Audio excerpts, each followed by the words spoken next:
Hi there, good morning, good afternoon, good evening, whatever time it is. As always, happy whatever day it is. This is Left Side of the Aisle. I'm your host, my name is Larry Erickson, and for the next half hour or so, I'm going to be going on about some things of interest that I hope you'll be interested in. You certainly can give me any of your reactions to the show or any questions or whatever. My personal email is whoviating, WHOVIATING at AOL.com. Or you can go to my website, which is called Lotus Surviving a Dark Time, and the URL will be here a couple of times during the show. You can leave a comment there if you like, or you can get the email address if you didn't catch it. If you do send me email, please include something in the subject line to make it clear this is not spam, and be a little patient about getting an answer because, as I always say, I am absolutely lousy at getting around to answering my email. All right, so let's get started. I'm going to start with some recent news on the LBGTQ rights front. Now, I know I talk about this a lot. One reason is that it's something that's out there, that people are talking about, arguing about, thinking about, that there's actions around it. Another is that this actually has been a long-standing concern of mine, and it's good to see it reaching that sort of critical mass of public awareness that makes it an actual issue.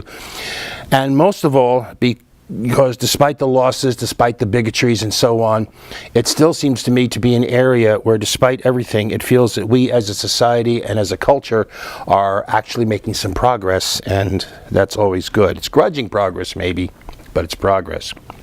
All right, so let me start by noting that as I was preparing this show last night, Italy was about to pass a law creating same-sex civil unions. Italy was the last major Western European country to have no legal recognition for same-sex couples, either marriage or civil unions or something. And even this bill is a heavily watered-down version of one from earlier in the year. It was watered down after fierce criticism from the Catholic right because of a clause that would allow adoption in some cases by same-sex couples. Actually, and in one of those you just got to laugh moments, references in the original bill to faithfulness were also stricken because that would make this too much like marriage. Apparently, if you're in a civil union, unfaithfulness is to be encouraged. Be that as it may, this is still a step forward in Italy, heavily Catholic Italy, a place where this was never going to happen. And like they say, never say never. By the way, I should note that I said Western Europe for a particular reason.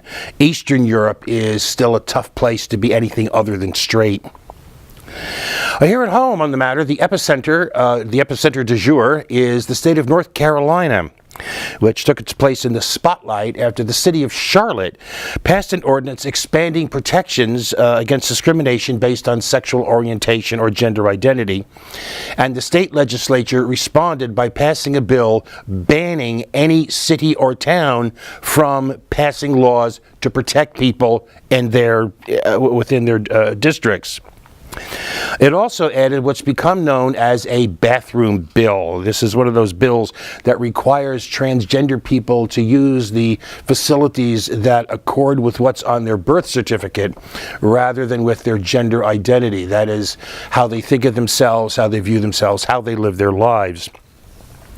The bill is numbered HB2, that's everybody knows it, and it led to a shower of condemnation, withdrawals by businesses, canceled concerts, threats of boycotts, and even a statement by Virginia Attorney General Roy Cooper that he would not defend the law in court.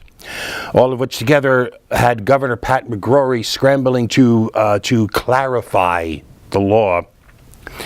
And it's also led to the Department of Justice suing North Carolina, saying this is a violation of rights guaranteed under federal law. Attorney General Loretta Lynch called the bathroom bill a state-sponsored discrimination aimed at a problem that doesn't exist and likened it to Jim Crow laws. The problem she referred to in this case is what has become the go-to argument for the right-wingers. The vision of men putting on dresses and wigs and going into women's locker rooms and bathrooms in order to harass and assault the women and, oh my God, little girls there. Yes, it is a problem that doesn't exist. PolitiFact recently reported searching far and wide, quote unquote, for an example of someone convicted of a sex crime in the opposite gender's bathroom or locker facility in an area that lets transgender people use the bathroom that they feel comfortable with. They could not find a single example anywhere in the entire United States, and neither have any conservative groups been able to point to a single such case. It's a problem that doesn't exist. What's more, not only is this bathroom bill, as even Fox News host Chris Wallace was moved to call a solution in search of a problem. According to a new poll by Public Policy Polling, most folks in North Carolina don't like it very much. According to the results, just 36% of voters in North Carolina support HB 2, 45% oppose it. 54% think it's had a negative impact on North Carolina's economy. 53% think it's had a negative impact on North Carolina's national reputation. Perhaps most importantly, only 37% think it has made the state safer. 44% say it hasn't. And while a lot of the rhetoric around the bill has been about protecting women, in this poll, women both oppose the bill and oppose the idea that's made the state safer by even greater margins than the population as a whole. Now, that sort of, if you will, split decision between, on the one hand, bigots making wild claims to justify their bigotry, and on the other hand, people just trying to face reality. That same kind of split decision has occurred in another place recently, Texas. On April 26th, the Fort Worth Independent School District announced guidelines for school district personnel in acknowledging and supporting the gender identity of students, quoting the general identity or expression, quoting, that each student consistently and uniformly asserts. It includes instructing personnel to address some of the issues involved around bathroom and locker room access. Now, the phrase about gender identity that a student consistently and uniformly presents would seem to do away with the screeching about boys putting on skirts to get a peek in the girls' locker room. But of course, that doesn't matter.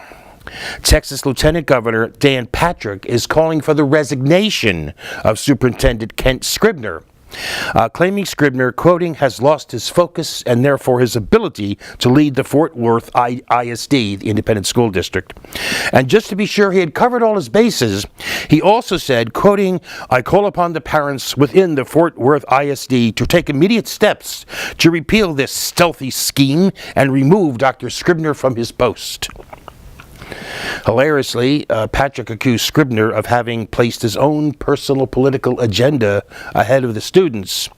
Hilarious because just last week, Patrick made clear that he would support Texas passing its own version of a statewide bathroom bill.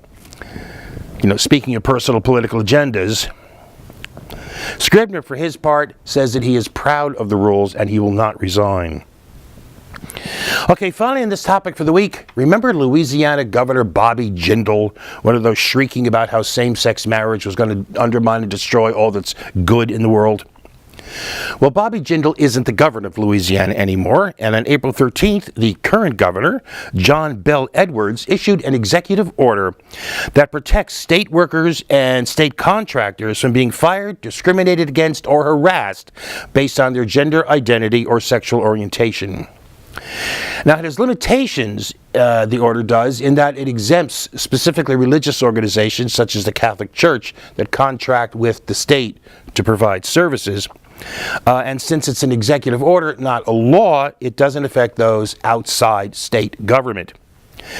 And in fact, outside state government, Louisiana has no law that would protect LGBTQ people against employment discrimination. Even so, this is still a clear and, considering the location, rather bold step forward. Justice will come. All right, on another topic, something I've been meaning to talk about for a while. Several times in the past, I made mention of a series of massive trade bills being negotiated in secret. Of these, the best known is the Trans-Pacific Partnership, or TPP, which would create a free trade zone among 12 Pacific Rim nations, which together account for 40% of the world's economy, making it the biggest trade deal since NAFTA, a deal which has been responsible for the loss of, in this country, the loss of millions of high-paying manufacturing jobs and replacing them with millions of low-paying service jobs. Now, opposition to the TPP among environmental and labor groups, already burned by NAFTA, has been strong enough that some countries, including Canada, are apparently having some second thoughts about it. But not the U.S. No, not the U.S., where Barack Obama continues to push for it. So much so that he regarded getting fast-track authority, which is the authority under which the trade bill gets an up or down vote in Congress, no amendments are allowed. He regarded getting fast-track authority to be one of the great achievements of his second term in office. And so much so that the State Department upgraded Malaysia's ranking on human trafficking from, in effect, horrible to merely very bad, so that it would be able to stay in the bill in accord with U.S. law, the treaty rather. Now, in fact, the Trans-Pacific Partnership was finalized last October. It was signed in February. So, okay, why do I bring this up now then? Because that's not the end. The bill has been signed, but it hasn't been ratified. It has to be approved by Congress. And one reason I haven't pushed this more in the interim is that everyone knows this deal is not going to come up before the elections, because no one in Congress wants to deal with this. They're afraid either of upsetting their corporate donors by opposing the bill, or upsetting their voters by supporting it. Now, there's been some concern, some talk about trying to getting rammed through in a lame duck session where there's less political pressure because it's just after the election and some other people actually want to be coming back. And that, in fact, brings us to the hook for why I bring this up right now. Just before the West Virginia primary, Hillary Clinton came out against a lame duck vote on the TPP. This takes her beyond her previous statements of mild opposition to the Trans-Pacific Partnership, and at the same time, she also made a strong statement about our country's trade agreements in general. Now remember, Clinton had been in favor of the TPP. She'd actually at one time called it the gold standard for international trade agreements. But in the face of clear opposition among the general public, and in the face of Bernie Sanders making it an issue during the campaign, she's gradually shifted her position more and more toward a flat-out opposition, and her latest statement is the strongest statement of opposition yet. Unfortunately, there's a question about how much faith we can put in this. Her campaign recently set up a trial balloon about a possible vice presidential pick, which is, she's trying to cement her status as the front runner, the presumptive candidate, by talking about her vice presidential choices.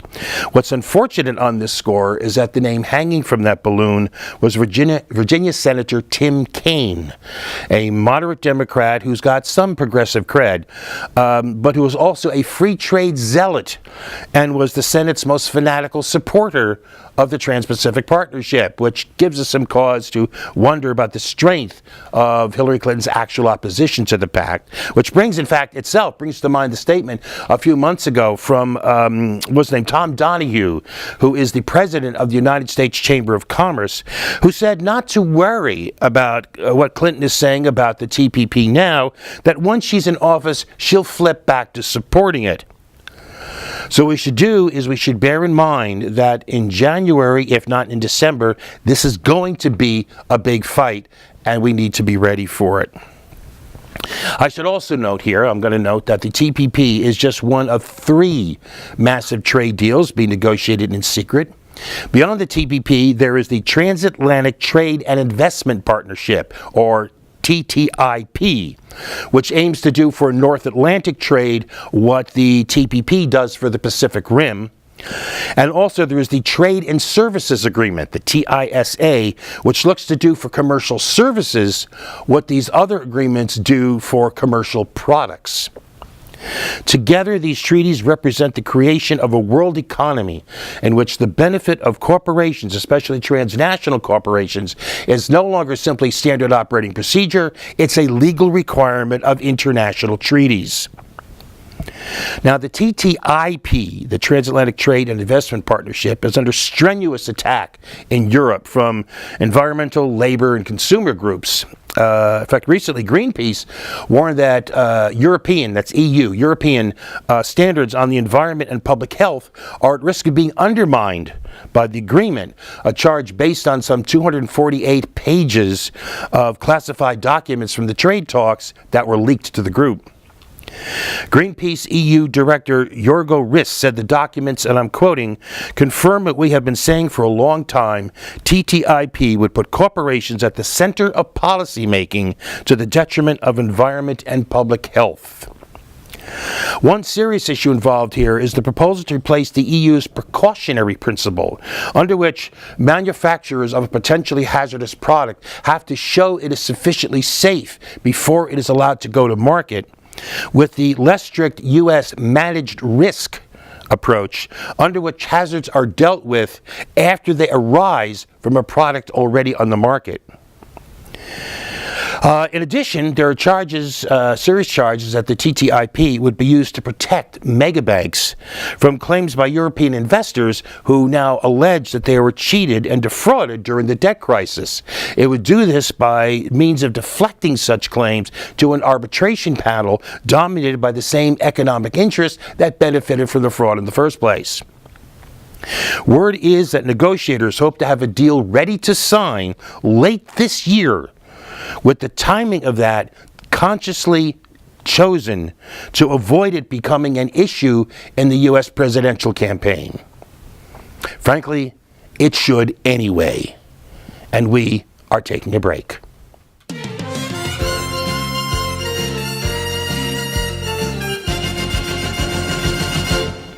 And we're back with one of our regular features. This is the Clown Award.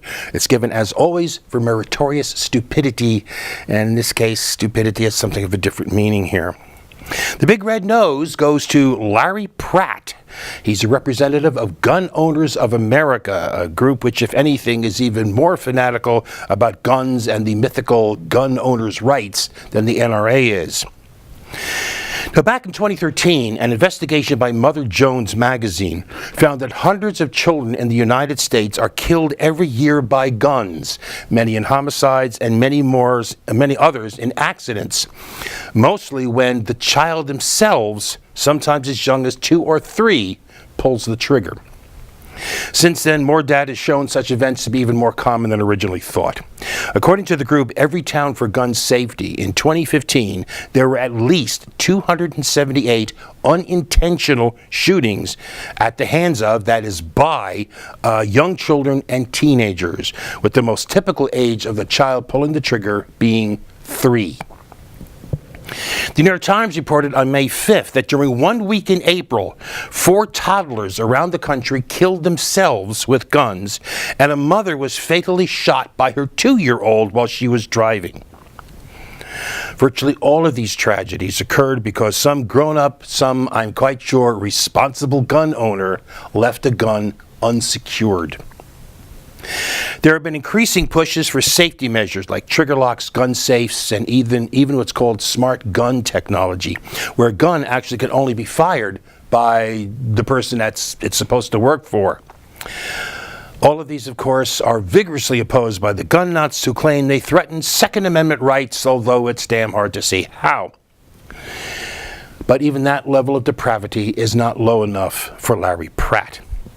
Asked about the yearly carnage among toddlers from guns, Pratt dismissed it as an issue, saying you can't base public policy on, quote, occasional mishaps. A 3-year-old child shooting themselves or a sibling, a 2-year-old killing their own mother. Shootings like this happening several times every single week, and Larry Pratt, more concerned with how a trigger lock will affect his Wild West quick draw fantasies, dismisses them as mishaps. You know, there are different sorts of clowns, most of them funny, some of them a bit tragic, some of them, at least to some folks, kind of creepy. But now we have the clown that makes you nauseous. Larry Pratt, nauseating clown. All right, we go from there to our other regular weekly feature, This is the outrage of the week. And oh boy, Wisconsin Governor Scott WalkAllOverYou is at it again, trying to find ways to humiliate and denigrate people applying for public benefits that they need and to which they are entitled. We start with the fact that federal regulations do not allow states to make applicants for unemployment benefits or SNAP, that is food stamp benefits, take a drug test. Scotty Boy does not like that, so he is suing the federal government. You see, in the case of cash benefits for TANF, that's temporary aid to needy families, is what we used to call welfare. In the case of cash benefits for TANF, drug testing can be allowed. And so WalkAllOverYou is insisting that unemployment and food stamps are exactly the same as TANF.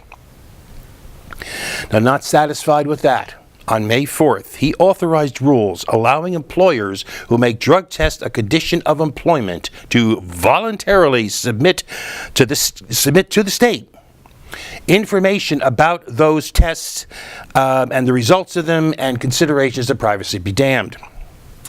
If any of those people later apply for unemployment or SNAP benefits and they either failed or wouldn't take the employer's drug test, they can be denied benefits unless they agree to get drug treatment. In other words, WalkAllOverYou is trying to make an end run around the federal regulations by creating a database of P, allowing him the opening to potentially deny benefits to those in need with the claim that, well, we didn't make them take any drug test. This, he claims, is part of moving people, quote, from government dependence to true independence. The independence he apparently has in mind is not getting any help at all. Thing is, no matter how many times these drug test regimens fail, no matter how many times they wind up showing that poor people are less likely to use drugs than the general population, as they invariably have, still we are afflicted with stupid, obnoxious, sneering, classist jerks like Scott WalkAllOverYou, looking down their noses at poor people and perceiving inferior beings. He is an ethical and moral outrage. All right, last for the show this week. One of the things I do when I prepare for the show, as you probably realize, during the course of the week, I see various news items. And at the end of all this, I have to decide what's going to be in and what's going to be out. Obviously, not everything is going to make it in. And I keep thinking one of these weeks what I should do is just make the entire show, very brief thing, just go all the things that I collected over the course of a week and just use them all. So to give you like a sense of what that might be like, I've got some things here that, they're brief, short things I found over the course of the week. Just to give you an idea of how a show like that might go. You can tell me what you think. I'll start with the fact that a report on charter schools in Los Angeles concludes that they are costing traditional schools in the Los Angeles Unified School District millions of dollars in tax money.